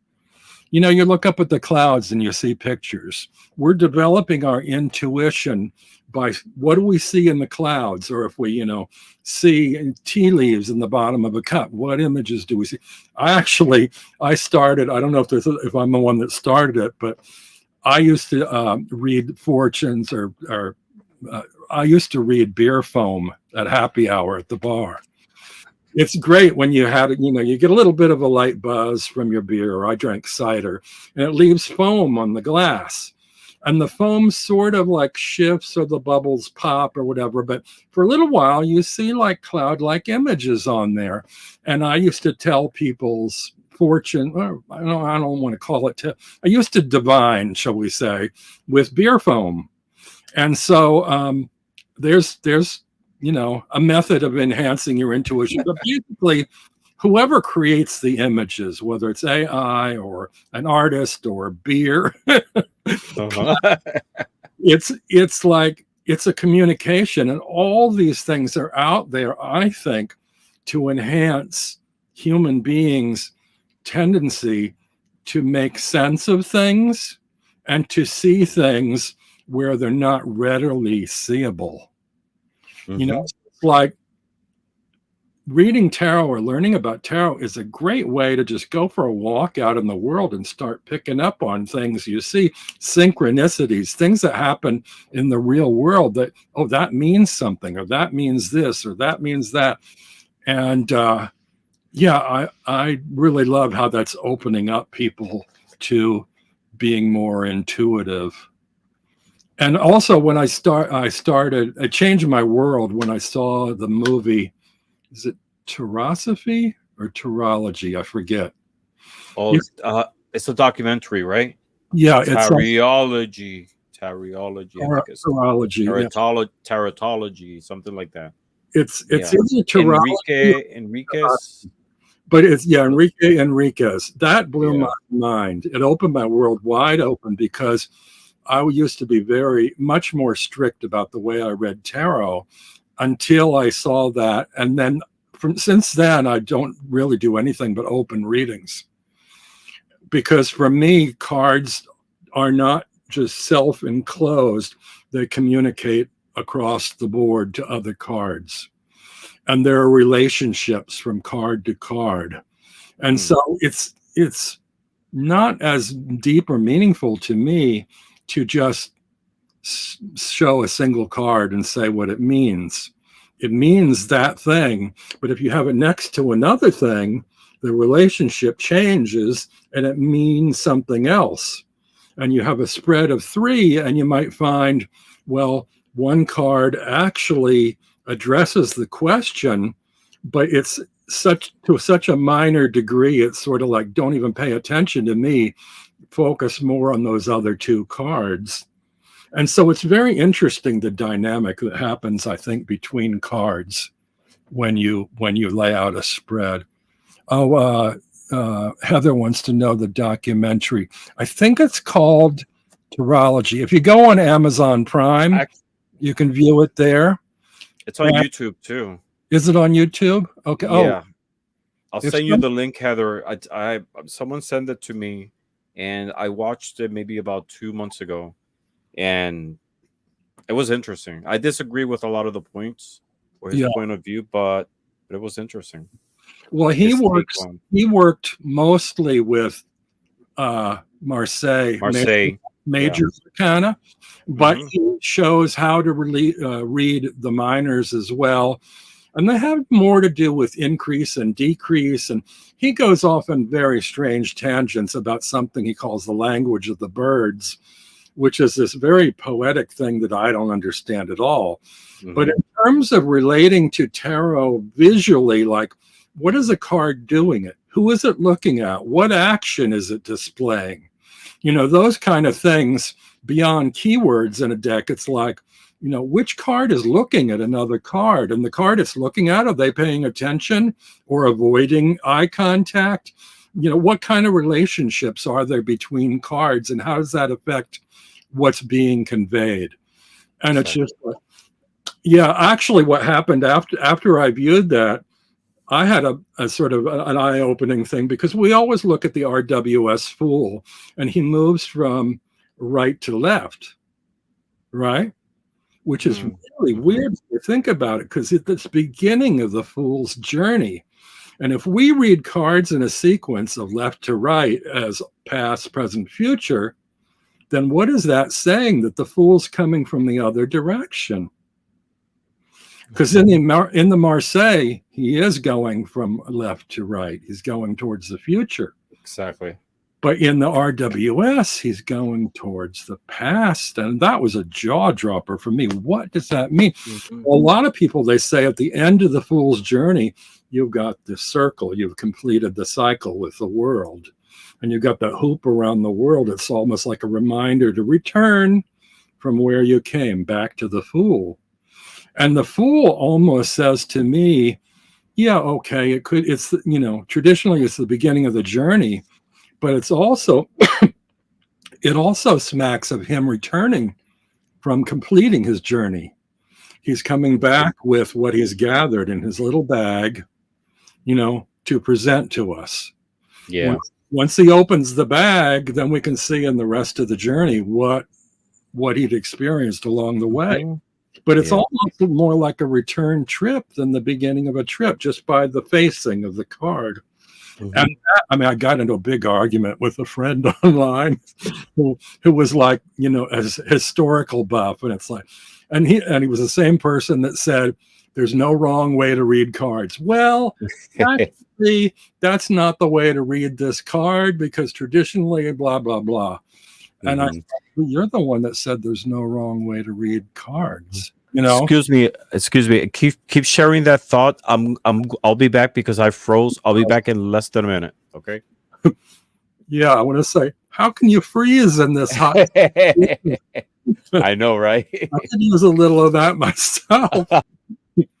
So, so that movie, like, he doesn't say that in the movie, but that was a kind of an eye-opener for me about direction in tarot cards and interrelationships from card to card. And so something to think about, there's a lot there in tarot. And in the RWS, a lot of people say they don't like RWS because it's too focused. The meaning is like too directed, whereas Marseille is kind of much more open to interpretation. For me, when I get the pips in Marseille, my mind tends to go blank. It tends to refer or defer to like elements and numbers, clusters of things. Sometimes I can visually look like, well, are they clustered around something, surrounding it? Is it something piercing? But the glossary of the dialogue of Marseille is so much narrower for me than RWS. And in RWS, I think, there's a surface layer that's readily apparent right away and dictates something to you. But if you sit and look at a card, you can go layers and layers and layers deep. There are so many symbols in that card, and every time you look at a card, your subconscious will pop a different symbol to the foreground for you to pay attention to. And also, like I said, the interrelationship between cards will change what you're seeing in one card in terms of how another card is receiving the information or bouncing it back or reacting to it. So definitely. Since you're going into that direction, let me ask you, how do you think tarot influences our perception and decisions? Do you think it shows a predetermined future or just the current energies? I think, I think it's different things for different people. But I think, like I said, I use it for daily guidance. So for me, it's a reminder. It's a reminder to keep me on track. Where it's like we take so many things day to day for granted and we fall into habits and patterns. It's like, even if I don't have a question for the day, I pull the tarot, I do my 3-card daily major arcana spread, and it reminds me to focus where I'm not paying any attention. or I need to pay more attention to something on that particular day. You know, it's like, oh, you've taken your body for granted. You're not getting enough rest. Do that. Or you're so overwhelmed by the news and all this stuff. You need to go sit on a park bench and meditate and go inward and draw on your intuitive inspiration. You know, draw on those meditative things for strength. You know, there's so many messages in those cards.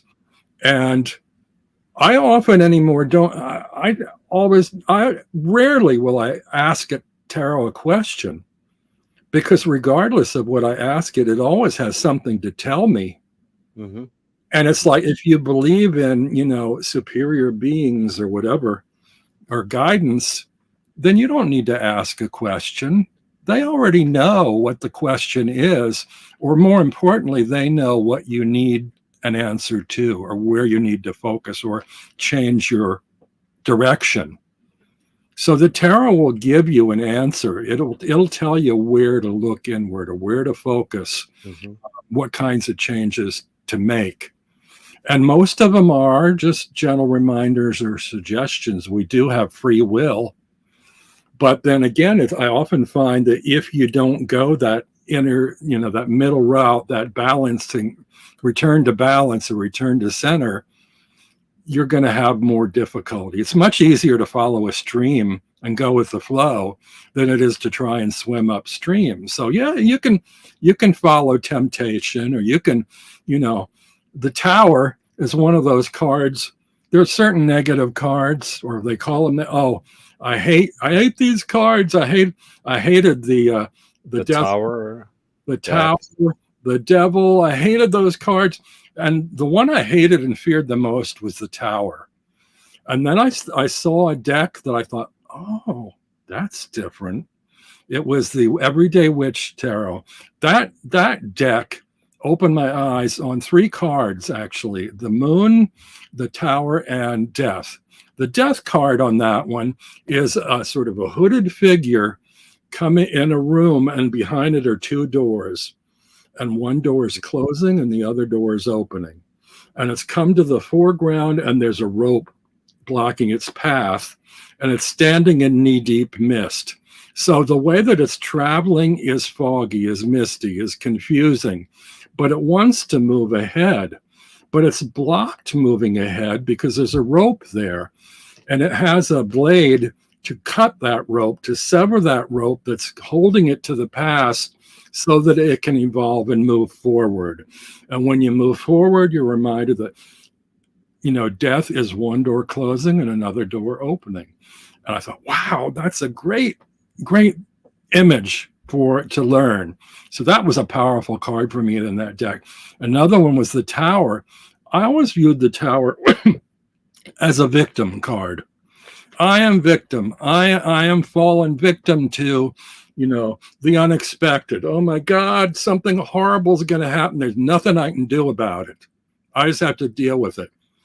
But then I found a positive side of the card. In that particular deck, the Everyday Witch, there's a slyly grinning witch at the front with her wand, looking at the falling tower behind her, as if to say, I did that. I made that tower fall. And it turns the victimized into claiming authority over their ability to do things. And to me, I redefine the Tower from unexpected occurrence to there is that, there can be that, but also time to shake things up. You know, things are too solid, they're too staid, you're in a pattern, you need to change things, even if it means taking it by the shoulders and giving it a good shake. Once you do that, it'll come tumbling down, but then you can start fresh again. You need to get things moving. And I thought, wow, I just turned a negative into a positive, you know? I love that. So I didn't think of it that way. Yeah, that's interesting. So it's a groundbreaking change, but of your own making. You're in control. Well, you have the power. You're not powerless or defenseless. Right. But generally speaking, the Tower is something unexpected happening. And what it's about is not about you falling victim to whatever it is happened, but how you handle or deal with what happens that you weren't expecting. So that, that action empowers you by, you have something, you get ill or whatever, it's like, well, you have to take the proper steps to get better or to deal with whatever it is that made you ill in a way that allows you to move forward. So it's like, it's really kind of about your own willpower over triumph over adversity, I guess, is really very similar to the Ten of Swords in a way. Because the Ten of Swords, I feel like, is sort of the card of defeat. And if you're defeated, are you letting yourself be defeated? Or can you rise above it and move beyond? Interesting. So how do you view the concept of time in divination? Do you think it can provide insights into the past, present, and future simultaneously? Well, different levels. It's a concept that I don't fully have at my command yet, and I don't think any of us do. Time is a man-created, a human-created concept based on our demise. We're here on Earth. We're born. We live a certain number of years, and then we start building cells, and then the cells start decaying, and then we die, and that's all measured between point A and point B. That's time. And then we look out in space. I used to think about it too. It's like, well, who invented the clock? The clock is like measuring time, and the time is measured by ultimately our lives. But when we got clocks, it measured it in days, months, years, weeks, and it was like the rotation of the Earth, and then the Earth rotating around the sun. And I thought, I was used to look at it like a globe on a base stand. It's like, it's not that. It's like the top of the world is the North Pole. Well, in relation to what? In relation to our spinning or orbiting around the sun. But if you look at us from out in space, it's just a ball. It's like, who's to say the people down under in Australia or down under? I mean, there's a children's book, I think, that shows illustrations of everybody standing, and at certain seasons or whatever, those Australian kids are on top of the world. There's that. And then there's this idea, there are theories. I sort of approach spirituality as science versus metaphysics, or where they meet. It's like a Venn diagram. They kind of overlap. And there's some degree that we can explain in science, and others is like the unknowable yet. We haven't figured it out yet. And there's a lot of fun and intrigue in that. And that's what makes the tarot fun, because if we had all the answers and knew all the answers, we wouldn't need to look at it. But for me, I often, and even in a 3-card spread, we often have past, present, future. But then I look at it and I think, well, who's to say the past is the past and the future is the future? The cosmos or the cosmic thought doesn't necessarily look at it that way. Some people say that they're all concurring at the same time. There is no past, there is no future, there's only now, or there are multiple universes or multiple dimensions all occurring at the same time, or we can go back in time to our past. And I can't wade through all that yet. When I look at the tarot, I think, well, if I'm laying it as past, present, future, that's me imposing that on the cards. It's not the cards. And so that takes me back again to the open readings. For me, I tend to fall into this normal thing of like, well, yes, the card on the left is from the past and we're on a road to the future, so we're progressing forward. But sometimes we don't need to be that strict about it. Sometimes it's the messages are a little muddled. Sometimes they're backwards. Sometimes they're on opposite sides. I generally work from the center out. For me, the center card is me at the center. Like all of us and our egos, we're at the center of everything. Mhm. We're surrounded by energy. And so, what energy is it that's surrounding us? So, I always work in a 3-card spread from the center out. And the other 2 cards are not so important as to whether they're past or future, as what are the energies surrounding the center card. Mhm. And so sometimes I'll think, well, but that's supposed to be the past. But then I look at it and I think, oh, no, but I think that's telling me more about the direction for the future. Or Mhm. maybe by it being in the past, it's telling me I'm moving from that in a direction towards that in the future. I mean, it's I mean, tarot is uh, it's a bigger language than we know to learn. Mhm. Definitely. And we all learn it in a totally different way. Do you have a significator? I do. Oh shoot! I was going to pull that out for you so I'd have it quickly handy. Let me I find it. know Find it. I know you do, and I know which one is it, but just to share with people. I do. It's the 3 of Wands, and I love that I'm one of the few people that has chosen that.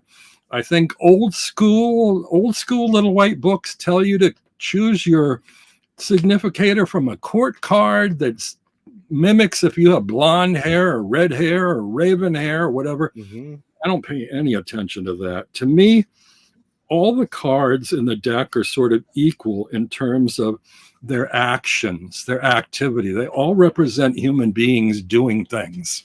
Mhm. That's one of the reasons that I'm not fond of like animal decks or herbal decks or other decks, because then I have to rely totally on the titles. And because I'm not a plant, I'm not an animal, I don't have that behavior. Mhm.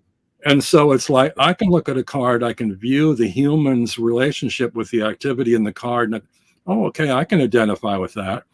It doesn't have to be my race, my religion, my gender, whatever. We all, beyond our incarnation in life, our souls don't have any of those things. I believe our souls don't have gender or race or religion. Those are things that we identify with here. And so for me, it's a being, a human being doing something that human beings do. So I can relate to it. I love about this card. Well, first of all, I really love the colors, but I love wands because for me, wands are creativity, and you can tell by my whole history that I'm a creative person on a number of fronts. Yep. This Yes, is you are. almost like, okay, it's got 2 wands behind and one leaning on, deciding where to go next. So it's kind of like all my creative past, all my history, everything I've ever done in life, I've come from the place of the Fool and I've done it up to this point. What is beyond this point? I'm looking out over, an endless distance there. I'm almost leaning on or grasping onto a wand, but trying to decide what's next. Where do I go from here? Mhm. And I love that we don't see the face because we don't know the expression. So Exactly. again, it's kind of like the open face, where it's like, it's not sad, it's not happy, it's not optimistic, it's not angry, whatever. We don't know what it is because we Mhm. don't know where we're going to be next. But there is that sort of element of hope and possibility in the 3 of Wands that says, it's funny because it's very much like the Fool in a way. Look, he's like on a hill. It looks like could be a cliff, but I think I lost. No, I'm here. I'm here. Yeah. Um, he's on the cliff, so he could step off, like the Fool. But unlike the Fool, carefree, this one is thoughtfully considering his next move, his next. Mm. And also, in a way, if he never takes another step, there's a certain grounding satisfaction in how far he's come and what he's already accomplished. And I love that about this card. For me, this is the most satisfying card in the deck because it has full potential, but it also has everywhere you've come from, everywhere you've been, and be pleased with yourself, be proud of yourself, appreciate yourself, be grateful for what you've been given and what you've been able to do. You know? Definitely. So that's a lot card. Yeah. Someone's asking, are you a fire sign? I don't know. How do you? No, I think I'm an earth sign. I'm Virgo. What are you? Earth, right? Yeah, you're Earth. Earth, yeah. You're Earth. Do you read for other people? I have, and I can. I'm not totally confident. What I love to do best is read where I can have a dialogue. Mm-hmm. So it's like, I like reading for friends because we can sit at a cafe and we can get at the best solutions because we interact. I don't like it when there's somebody that just gives me a question or just says, just do me a general reading, and they're giving me nothing else, and I'm expected to spoon feed them answers. Mm-hmm. Because, Definitely. and I'm trying to, I don't know if I mentioned this before, maybe I talked about it before we went on air. I'm trying to get to a place where I can read for people to develop in them a sense of knowing what questions to confront themselves with. In fact, for a little while on my channel, I did something like that. It's like, I think I got the idea from Regina Wire and whatever, Witchcraft and Wirecraft or whatever, Regina. She did this thing where she interviewed people using tarot cards. And so I said, you know, what do the cards want to know? And so I would get on there, and I'd love to do this with you sometime, Ramon. Mm-hmm. We get on there, we each have a deck, and we look at a card and we see what is the question the card's asking, and then you ask that of the other person and they answer it. So it's kind of like an interview, but instead of posing questions that you've come up with, you kind of try and deduce what the question is that the card is saying. And there are variations on that, subtleties, but you can always pull a question out of a card to ask somebody else, and you get to know a lot about each other. But when I do readings with people, I like to do readings where they can participate. Like, I love readings I've done with Chris of Elemental Cartomancy, because what we do is we used to do a thing called tag team tarot. It's like he would do a spread, and then I'd chime in and say, you didn't touch on this notion, but it occurs to me, and then this is what I see in those cards. What do you think about that? And then we'd have a dialogue, and then we'd also ask people in chat what they saw. So it wasn't one person reading for another. It was an educational process where we were learning new things about cards by what each other had to say and how people in the chat room looked at the cards too. And I think those are valuable kinds of readings because they're multi-layered and multi-leveled and educational. You know, a lot of times I don't enjoy readings in channels because they are focused on the one person in the chat that's not really giving us anything.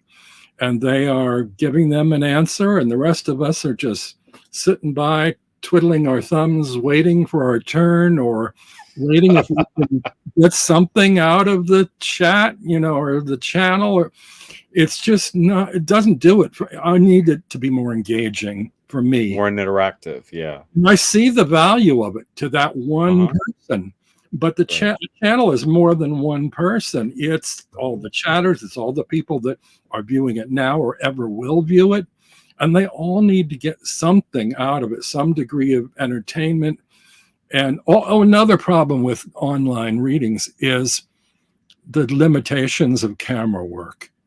It's like a lot of decks are beautiful decks, but unless it's one really commonly known or where the graphics are really strong, we can't see the images or the subtleties of them. We, as viewers, it's lost on us unless you tell us the archetype name, and then we conjure up an image in our heads to follow along. But yeah, a lot of those cards in readings, and I'm sure many others can't see the camera.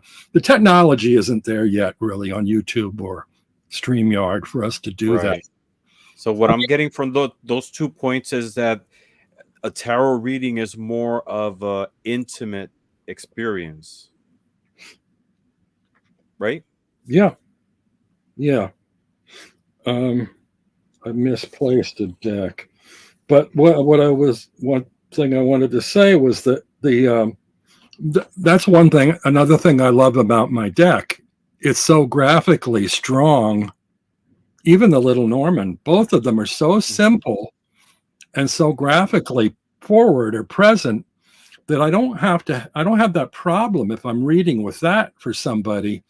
All the audience can see what I'm showing. You can't mistake what that line is. There are no subtleties of shading or coloring or no fine line thing. Definitely. A lighter question: if you could do a reading for anyone, a historical figure in the past, in the present, who would it be? I'm glad you sent me these questions ahead of time so I could really think about them. Because I viewed, is this your third or fourth of these? This is the fourth one. Yeah. No, I viewed the other ones, and I viewed similar questions on other channels. And every time I think, I don't know, who would I? And then I finally got one. I would love to read for Pamela Coleman Smith. And I read with her cards, because my reading would allow me to share my interpretation of her art, but then ask her, what does that mean to you? Or how does that resonate with you? Or am I off the mark on what you intended? What did you mean when you made that art? So that reading for me isn't really serving the other party so much as it's serving me, because wow, what better a chance to be able to interact with her and find out what her intentions were and the story of the art of that card. Can you imagine? Yeah, you will get a lot from it, because she might have a different take on a lot of the symbols in the decks than that we assume could mean, right? Yeah. That's awesome. So do you have any upcoming projects for, artistically, for your channel, etc.? Well, it's tricky. I mean, no, the quick answer is no. Because I originally started my channel out as a helper, a tarot helper, guide, a shopping guide. So it's like, there are all these cellophane wrapped packages at the metaphysical shop that you've got no clue what the cards look like. And somehow or other, I discovered there were a small handful of channels at the time that were doing flip throughs. And I thought, well, that's great, but they're not showing me some of the decks that I want to know about. So other people aren't getting those decks either. So I thought, okay, I'm going to help those people out, save them a lot of money. And so I was buying decks that I would do flip throughs or shares. And to me, it's not enough to just share the beauty of a deck or only the decks I love. I tend, since I have to pay money, that I only buy a deck I'm interested in. But I give you the pros and cons.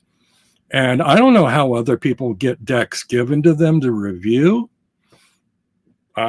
Nobody's ever sent me a deck to review, but I love the fact that they get them and they share them with us. But still, I like to share. I have taste, and I will never say this deck sucks or this is shit. I don't like that. I don't like it when other people do it either. I think everybody has likes and dislikes, and you can talk about both in a respectful manner and indicate where your taste comes from. because the elements, I can tell you what I don't like about a deck. Maybe it's cardstock or size, but that may be just the thing that somebody else loves. They only like those kind of decks, and they'll still get a positive out of what I have to share, even if for me it's a no-go, you know? So anyway, I started doing that, and then about 2 years in, I realized that I was buying all these decks that I never used, and I was only buying them for my channel. And I thought, I don't, why am I doing this? I'm buying all these decks I don't even want just to have content to share. And it's like, I better think about some other content I can have on my channel, or I'm going to, go bankrupt and have nowhere to move it. So I almost canceled my channel. I also had like regular, it was like once a month usually. There was a live, and then, when I'd get a new deck, I would share it. So I was on a kind of a regular schedule, and I got burnout. A lot of people that have channels get burnout, and, they only last 6 months, a year, 2 years, and then they get overwhelmed and they move on. I thought, well, I like doing this, but there's certain things about this that I enjoy and others I don't. And I'm sort of getting to a place where I'm dreading certain things. I thought, should I end my channel? And I looked at it and I thought, no, just end that aspect of your channel. Yeah, that's it. Shift direction. Change it's like, the focus. You don't like doing lives on a scheduled day because when that day comes, you're just not in the mood to deal with people. Then don't do scheduled things. Don't do it. Only when it hurts is me. It hurts my algorithm because there's no regularity. But if I don't care about that, that's only for a short time. Once your thing is on there, people can. Just in the last couple of days, people made comments about flip throughs I did 3 years ago. That I've even moved the decks on since then. It's like, oh, I like what you said about this deck, and I just ordered it. I'm thinking, well, gee, I don't even like that. I definitely love your channel. I definitely love the questions you come up with, things you explore. So again, we posted earlier the link to Robin's channel. Please follow him. I love your content and it's fascinating. So we're at 1 hour and 52 minutes. Oh my God. I have to apologize, Ramon. No, this is your show. I got a lot from talking to you, to be honest. I feel like there's so many questions in there. I thought, I know we're not going to get these in an hour. No. So once you kickstart me and I get going, then I go off. I mean, well, hey, I'm 71 years old. It's like I got all those years worth of ideas and opinions and things I want to share, And we got to do another one, more extended. You were saying what's coming up for me. The only thing I have scheduled, and I haven't posted it yet, is my channelversary. My 5th channelversary is on. Yes. It's on July 16th, which is about a month away. And I don't know yet what I'm going to do. I look back at the first 4, and every year what I've done is it's been a live with 2 guests. And the 2 guests were different. And last year, if you recall, I had you and Deanne of Blue Crescent Tarot, and you were my guest last year. And it was my second. It was my second live ever. Wow! After like 4 months with Simon on my first one, but it was fun. I like to have new guests. I could repeat guests, but I like to have different ones each time. And I have no clue who I might choose this time. If anybody out there with a channel might want to do it, approach me somehow, send me some kind of a message so that I can know. Actually, if you go to my content page, I think my email address is on there and you can drop me an email, I suppose. So, but yeah, I don't know if I'm going to go solo. I thought, well, I could go back to the first one. The first one was Simon and Sandra, because I had 3 people that inspired me more than any other channel to start my own channel. And those were two of the three. The third one I won't mention because we had a major falling out, and I don't want to get into the whole drama. And but Simon was one of the first. I actually, before Simon, I was watching walkthroughs. You talked about your channel start. I was watching flip throughs on other channels, and then I noticed there were people giving opinions. And Simon was a very sensitive person in terms of supplying his opinions about a deck that were not in a nasty, negative way, but were really open and wonderful, you know? And I got a lot out of that. I thought, wow, it's not just about the cards and decks, it's about personalities too. And the community is about support and comfort and relating like a friend, talking to a friend, you know? And so I approached him and I sort of like, I kind of like prodded him, you know, would you please be my mentor? You know, it's like, how do I go about starting a channel? And, you know, I just texted him a couple of times. I don't think he wanted to be a mentor, but I, you know, used his channel as a guideline, and he gave me a few pointers. And the first one was, he said, don't use your real email address or your real name, you know, make a new one, because you can do free ones on Yahoo, email. Like an online persona, different identity, a different name, you said? Yeah, because you just don't know. I mean, this isn't the real world here.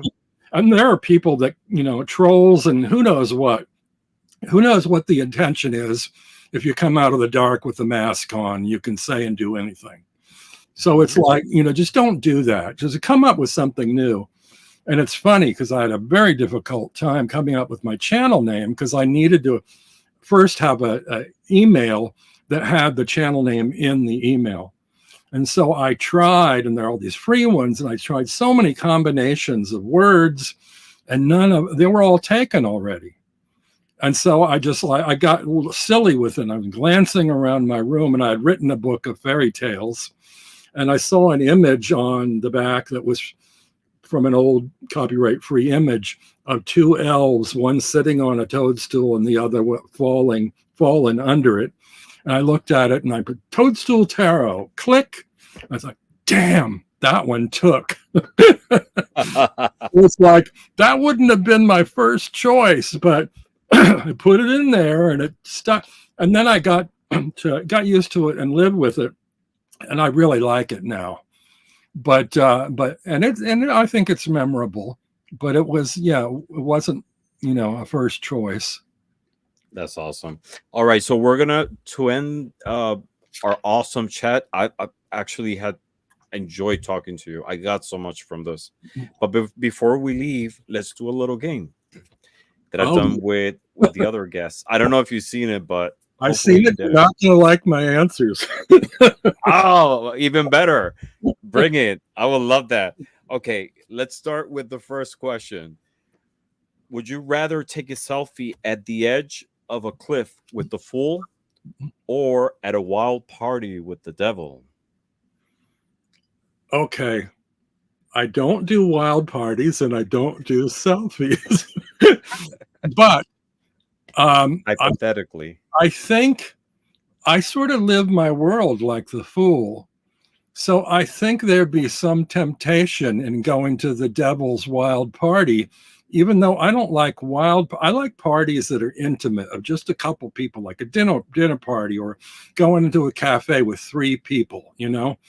So, but I'm sure that at that wild party, I could find some wallflower in the corner that I could relate to. So that's what I'd choose. The wild party with the devil? Yeah, I would just make my own party that's not wild. I'd find my own alcove in the hall, and we'd have a little private party. That's awesome. All right, question number 2. Would you sip tea at the tower or take a horse ride with death? This is problematic too, because I don't ride horses. I love tea, but I don't think I'd want to sit in a tea house that might fall to bits, crash to bits. I think probably of the two, I would choose the fool, And I think I might walk alongside him rather than I might sip my tea walking alongside him With as he's death? riding his horse. Yeah. With death? Yeah. Okay. All right. Question number 3. There's a lot to ask him, you know, in a Yeah. conversation, you know. Oh, yeah. There's a lot. There's a lot, definitely. So, question number 3, a karaoke night with the Hierophant or a book club meeting with the Hanged Man? I think this one is probably more the book club meeting. I mean, I don't mind learning from a hierophant, but mostly I feel like they're preaching at me, and I don't like that way of learning. I It's think karaoke. You I will be doing karaoke with the Hierophant. no, but I still think because the nature of the hierophant is in teachy preachy mode, he might be trying to demonstrate his skills at karaoke or how to out best me. I think the hanged man would give me time to like upend myself and pause and reflect on the book that we're discussing before like jumping in with my opinions. So yeah, I'll take the book club. Awesome. Sorry, see, I told you these questions. It's not a one or the other. It's a It's always interconnected, right? All right. Question number 4. Are you a shopaholic or a penny pincher? uh, more of a shopaholic, but because of the limitations of my tiny studio, I'm being more selective about what I buy. And I do tend to cling to my collection and my, prized possessions. So, but if I have to choose between the two, I guess I'll say shopaholic. It's Shopaholic. more of a positive feeling to acquire things than to be clingy about them. Very good. Very interesting. All right. Question number 5. Best plot for a horror movie: Judgment Day or the night a Nightmare on the Nine of Swords Street? Well, I don't like horror movies to begin with, but I would say the more interesting of the two to me would be the Judgment card. I mean, the Nine of Swords is too predictable a horror movie to me. The Judgment card is like not, somebody chasing you around your house with a knife. It's on a much grander scale. It's like Mhm. beyond this life, and it all brings into the cosmos, the past, the future, your history, your behavior. It's like, ooh, that's quite a story to confront. And horror movies are very confrontational. Interesting. All right. Question number 6. The universe hires you for a part-time gig. Which one would you take? Babysitting or zookeeping? I know. I think everybody else has chosen zookeeping, and I'm going to choose babysitting. Really? Why? Not because of this card, but because look, the sun is there. It's enlightenment.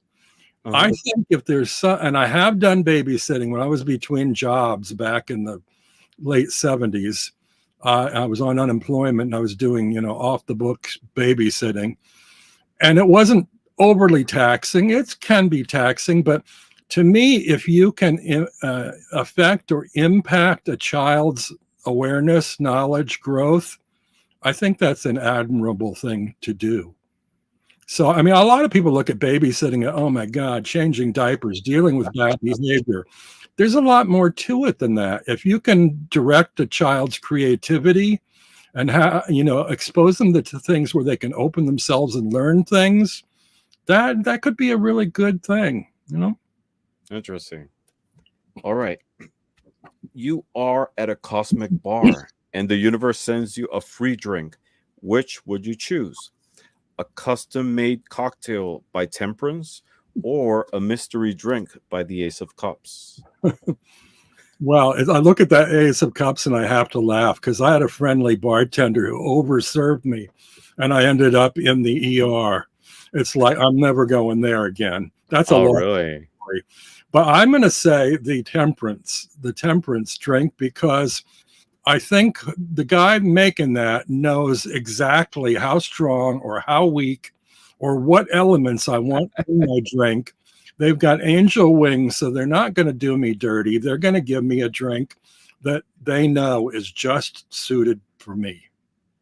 And he would, and the angel would be a great bartender, right? Yeah. Perfect. Perfect for everyone. They know exactly what you want, what you need, what you deserve. All right. Be every time. All right. You're bored, and the universe offers you 2 entertainment options for the evening: a rave party with the Three of Cups, or classic music concert with the High Priestess.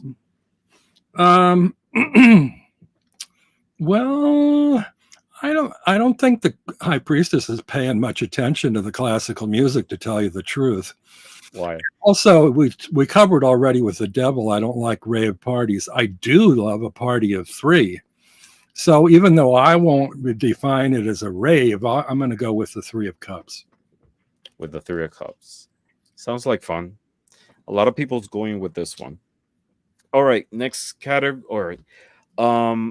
Best actor for a James Bond movie, and the award goes to Seven of Swords or the See, Seven of Wands. all right, I'm going to be critical of you here, Ramon. I don't think that question is phrased properly.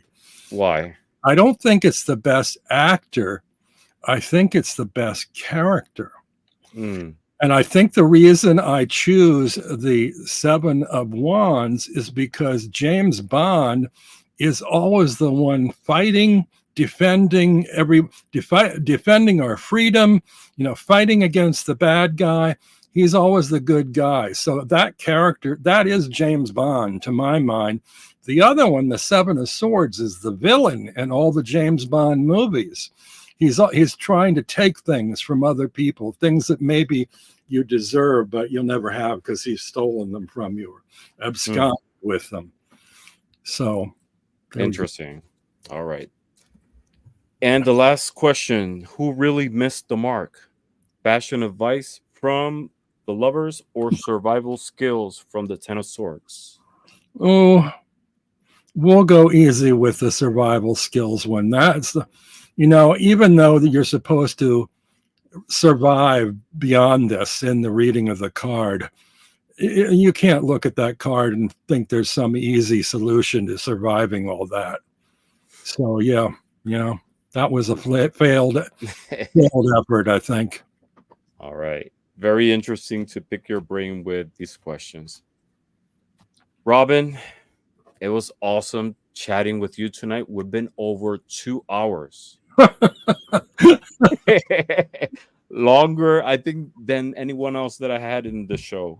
You'll never have me back. I apologize for No, we have to do a second part, but we have to extend more on your thoughts on what philosophy. We should do a pre-recorded, and then you can chop it into a 2 or 3 parter, and you can still have that idea. Yeah, like a debut, a premiere. Anyone who doesn't follow Robin, please go to his channel. He has a lot of very interesting content, a lot of very interesting questions about divination, and I'm always fascinated with everything each time a new video comes up. And anybody who's got an idea for content for me, please throw it at me, because I'm not often inspired enough to come up with something new. Yeah, and Maruda just posted a link to your channel. Thank you. For anyone who's interested.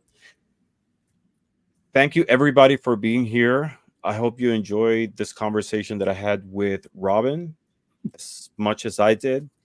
And we'll be back soon with another episode of In Orbit With. And as always, thank you very much for watching, and blessings to all. Good night.